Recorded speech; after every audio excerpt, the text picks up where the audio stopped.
Hi friends, I am Sudhir Kudlu. ಎಲ್ಲರಿಗೂ ನನ್ನ ಹೊಸ ವಿಡಿಯೋಕ್ಕೆ ಸುಸ್ವಾಗತ. ಸೊ ಇವತ್ತಿನ ದಿನ ನಾನು 2 ದಿನಗಳ ಕಾಲ ಕಂಬಿಡದಿರುವಂತಹ ಪ್ರವಾಸಿ ತಾಣವನ್ನು ಎಕ್ಸ್ಪ್ಲೋರ್ ಮಾಡಲಿಕ್ಕೆ ಬಂದಿದ್ದೇನೆ. ಹಾಗೆ ನಾನು 2ನೇ ದಿವಸ ನಮ್ಮ ಪ್ರವಾಸಿ ತಾಣದಲ್ಲಿ ನಾವೀಗ ಇದ್ದೇವೆ. ಹಾಗೆ ನನ್ನೊಂದಿಗೆ ಕೃಷ್ಣ ಪ್ರಸಾದ್ನವರು ನಿಮ್ಮೊಂದಿಗೆ 2 ಮಾತುಗಳನ್ನು ಪರಿಚಯಿಸಲಿದ್ದಾರೆ. ಎಲ್ಲರಿಗೂ ನಮಸ್ತೆ. ಇದು ಅಂಕುರ್ವಾಡ್ ದೇವಾಲಯ 12ನೇ ಶತಮಾನದಲ್ಲಿ ಸೂರ್ಯವರ್ಮ II ಅವರಿಂದ ನಿರ್ಮಿಸಲ್ಪಟ್ಟದ್ದು. ಸುಮಾರು 400 ಎಕರೆಯಲ್ಲಿ ನಿರ್ಮಿತವಾದ ಈ ಮಹಾವಿಷ್ಣು ದೇವಸ್ಥಾನ ಈಗ ಬೌದ್ಧ ದೇವಾಲಯ ಆಗಿದೆ. ಈ ಮಹಾವಿಷ್ಣು ದೇವಸ್ಥಾನ 400 ಎಕರೆಯಲ್ಲಿ ಸ್ಥಿತಿಗೊಂಡಿದೆ. ಇದು ಈಗ ಲೋಕದ ಅತ್ಯಂತ ಅದ್ಭುತಗಳಲ್ಲಿ ಒಂದಾಗಿ ಗುರುತಿಸಲ್ಪಟ್ಟಿದೆ. ಥ್ಯಾಂಕ್ ಯು ಪ್ರಸಾದ್ನವರೇ.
ಸ್ನೇಹಿತರೆ,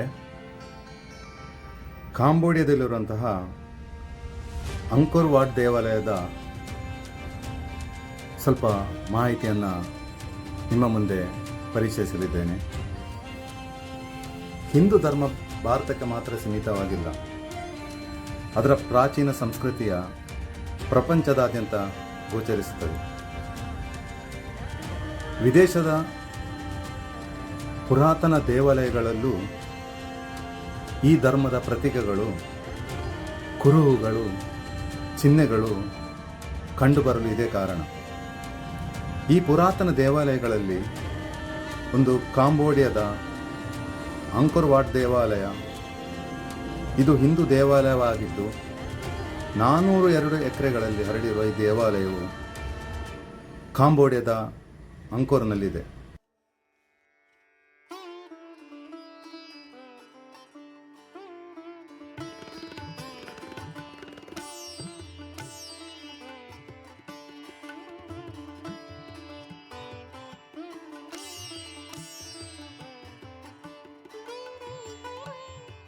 ಎರಡನೇ ಸೂರ್ಯವರ್ಮನು ಪ್ರಭಾವಿತವಾದ ವಾಸ್ತುಶಿಲ್ಪದೊಂದಿಗೆ ಈ ವಿಷ್ಣು ದೇವಾಲಯದ ನಿರ್ಮಾಣ ಕಾರ್ಯವನ್ನು ಪ್ರಾರಂಭಿಸಿದನು. ಆದರೆ ಅವನು ಅದನ್ನು ಪೂರ್ಣಗೊಳಿಸಲು ಸಾಧ್ಯವಾಗಲಿಲ್ಲ. ಅವನ ಸೋದರಳಿಯ ಮತ್ತು ಉತ್ತರಾಧಿಕಾರಿ ಧರಣೀಂದ್ರವರ್ಮನ ಆಳ್ವಿಕೆಯಲ್ಲಿ ಈ ದೇವಾಲಯದ ಕೆಲಸ ಪೂರ್ಣಗೊಂಡಿತು. ಈಜಿಪ್ಟ್ ಮತ್ತು ಮೆಕ್ಸಿಕೋದ ಮೆಟ್ಟಿಲು ಪಿರಮಿಡ್ಗಳಂತೆ ಇದನ್ನು ಮೆಟ್ಟಿಲುಗಳ ಮೇಲೆ ನಿರ್ಮಿಸಲಾಗಿದೆ. ಇದರ ಮೂಲ ಶಿಖರವು ಸರಿಸುಮಾರು 64 ಮೀಟರ್ ಎತ್ತರದಲ್ಲಿದೆ. ಇದಲ್ಲದೆ ಉಳಿದ 8 ಶಿಖರಗಳ ಎತ್ತರ ಸರಿಸುಮಾರು 54 ಮೀಟರ್ನಷ್ಟಿದೆ. ದೇವಾಲಯವು 3.5 ಕಿಲೋಮೀಟರ್ ಉದ್ದದ ಕಲ್ಲಿನ ಗೋಡೆಯಿಂದ ಆವೃತವಾಗಿದ್ದು, ಹೊರಗೆ 30 ಮೀಟರ್ ತೆರೆದ ಭೂಮಿ ಮತ್ತು ನಂತರ ಹೊರಗೆ 190 ಮೀಟರ್ ಅಗಲದ ಕಂದಕವನ್ನು ಹೊಂದಿದೆ. ವಿದ್ವಾಂಸರ ಪ್ರಕಾರ ಇದು ಚೋಳ ರಾಜವಂಶದ ದೇವಾಲಯವನ್ನು ಹೋಲುತ್ತದೆ. ಈ ದೇವಾಲಯವನ್ನು ರಕ್ಷಿಸಲು ಸುತ್ತಲೂ ಕಂದಕವನ್ನು ನಿರ್ಮಿಸಲಾಗಿದೆ. ಅದರ ಅಗಲ ಸುಮಾರು 700 ಅಡಿ ದೂರದಿಂದ ಈ ಕಂದಕ ಕೆರೆಯಂತೆ ಕಾಣುತ್ತದೆ. ದೇವಾಲಯ ಪಶ್ಚಿಮ ಭಾಗದಲ್ಲಿ ಈ ಕಂದಕವನ್ನು ದಾಟಲು ಸೇತುವೆಯನ್ನು ನಿರ್ಮಿಸಲಾಗಿದೆ. ಸೇತುವೆ ಉದ್ದಕ್ಕೂ ದೇವಾಲಯಕ್ಕೆ ಹೋಗುವ ಬೃಹತ್ ದ್ವಾರವಿದೆ. ಇದು ಸರಿಸುಮಾರು 1000 ಅಡಿ ಅಗಲವಿದೆ. ಬ್ರಹ್ಮ, ವಿಷ್ಣು ಮತ್ತು ಮಹೇಶ್ವರರು ಮೂವರೊಟ್ಟಿಗೆ ಇರುವ ಏಕೈಕ ದೇವಾಲಯ ಎಂದು ಇದಾಗಿದೆ. ಅಂಕೋರ್ ವಾಟ್ ದೇವಾಲಯದ ವಿಶೇಷತೆ ಏನೆಂದರೆ ಇದು ವಿಶ್ವದ ಅತಿ ದೊಡ್ಡ ವಿಷ್ಣುವಿನ ದೇವಾಲಯವಾಗಿದೆ. ಈ ದೇವಾಲಯವು ಸನಾತನ ಸಂಸ್ಕೃತಿಯ ಸಾಕ್ಷಿಯಾಗಿದೆ. ಅದರ ಗೋಡೆಗಳ ಮೇಲೆ ಹಿಂದೂ ಧರ್ಮ ಗ್ರಂಥಗಳ ಸನ್ನಿವೇಶಗಳ ಅದ್ಭುತ ಚಿತ್ರಣವನ್ನು ಕೆತ್ತಲಾಗಿದೆ. ಇಲ್ಲಿ ನೀವು ಅಪ್ಸರೆಯರ ಸುಂದರ ಚಿತ್ರಣವನ್ನು ನೋಡಬಹುದು. ಅಸುರರು ಮತ್ತು ದೇವತೆಗಳ ನಡುವೆ ಸಾಗರ ಮಂಥನದ ದೃಶ್ಯವನ್ನು ಕೂಡ ಸಹ ಸುಂದರವಾಗಿ ಕೆತ್ತಲಾಗಿದೆ.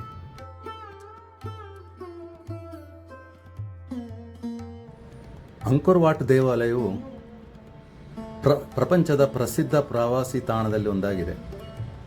ಇದು ಯುನೆಸ್ಕೋ ವಿಶ್ವ ಪರಂಪರೆ ತಾಣಗಳಲ್ಲಿ ಸೇರ್ಪಡೆಗೊಳ್ಳಲು ಇದು ಕೂಡ ಒಂದು ಪ್ರಮುಖ ಕಾರಣವಾಗಿದೆ. ಇಲ್ಲಿ ಜನರು ವಾಸ್ತುಶಾಸ್ತ್ರದ ವಿಶಿಷ್ಟ ರೂಪವನ್ನು ನೋಡುತ್ತಾರೆ. ಪ್ರವಾಸಿಗಾರರು ದೇವಾಲಯದ ಸೌಂದರ್ಯ ಮತ್ತು ಇತಿಹಾಸವನ್ನು ತಿಳಿದುಕೊಳ್ಳಲು ಇಲ್ಲಿಗೆ ಬರುತ್ತಾರೆ. ಆದರೆ ಇಲ್ಲಿಂದ ಸೂರ್ಯೋದಯ ಮತ್ತು ಸೂರ್ಯಾಸ್ತಮಾನವನ್ನು ವೀಕ್ಷಿಸುವ ಅನುಭವವು ಅಸಾಧಾರಣವಾಗಿದೆ. ಸನಾತನ ಧರ್ಮದ ಜನರು ಇದನ್ನು ಪವಿತ್ರ ತೀರ್ಥಯಾತ್ರೆಯ ಸ್ಥಳವೆಂದು ಪರಿಗಣಿಸುತ್ತಾರೆ. ಬೌದ್ಧ ಧರ್ಮವು ಅಂಕೋರ್ ವಾಟ್ನ ಹಿಂದೂ ದೇವಾಲಯಗಳ ಮೇಲೆ ಆಳವಾದ ಪ್ರಭಾವ ಬೀರಿತು. ನಂತರ ಬೌದ್ಧ ಸನ್ಯಾಸಿಗಳು ಸಹ ಅವುಗಳಲ್ಲಿ ವಾಸಿಸುತ್ತಿದ್ದರು. 20ನೇ ಶತಮಾನದ ಆರಂಭದಿಂದಲೂ ಈ ಪ್ರದೇಶದಲ್ಲಿನ ಪುರಾತತ್ವ ಶಾಸ್ತ್ರದ ಉತ್ಪನ್ನಗಳು, ಖಮೇರ್ ಧಾರ್ಮಿಕ ನಂಬಿಕೆಗಳು, ಕಲಾಕೃತಿಗಳು ಮತ್ತು ಭಾರತೀಯ ಸಂಪ್ರದಾಯಗಳ ವಲಸೆಯ ಸಂದರ್ಭಗಳ ಮೇಲೆ ಹೆಚ್ಚಿನ ಬೆಳಕನ್ನು ಚೆಲ್ಲಿದೆ. ಪ್ರತಿ ವರ್ಷ ಸಾವಿರಾರು ಪ್ರವಾಸಿಗರು ಇಲ್ಲಿ ಬಂದು ವೀಕ್ಷಿಸುತ್ತಾರೆ. ಈ ವಿಡಿಯೋ